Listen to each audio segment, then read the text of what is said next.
Good morning. আশা করি সবাই ভালো আছেন। সকাল সকাল ছাদে চলে এলাম আর মনটা খুব ভালো হয়ে গেল। যাই হোক, আজকে আমি জলখাবার বানাবো, চলে এসেছি রান্নাঘরে।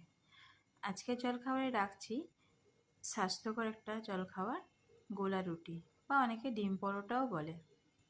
আমি আলমন্ড, কাজু আর ওটস একসঙ্গে গুঁড়ো করে নিয়েছি।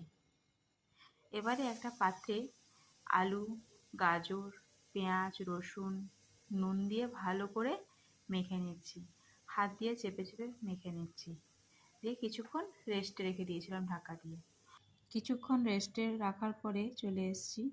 এখন এর মধ্যে দিচ্ছি অল্প পরিমাণে ময়দা আর ওই ওটসের গুঁড়োটা, দুটো ডিম, গোলমরিচের গুঁড়ো, অল্প জল দিয়ে ভালোভাবে একটু পাতলা থকথকে একটা ব্যাটার বানিয়ে নেব।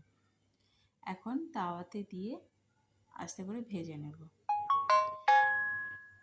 দেখেছেন তো, ওপরটা হালকা হালকা শুকিয়ে এসছে, তখন আমি অপর দিকটা উল্টে দিয়েছি। এইভাবে আমি চামচের দ্বারা ছড়িয়ে নিচ্ছি গোল করে। ভালোভাবে এপিট ওপিট দুপিট ভেজে নেব। এখন কয়েকটা কাঁচা লঙ্কা ছড়িয়ে দিচ্ছি। বাড়িতে কিছুজন লঙ্কা খায়, কিছুজন লঙ্কা খায় না, তাই আমি ওপর থেকেই ছড়িয়েছি। এবার প্লেটে আমি সার্ভ করে নিচ্ছি।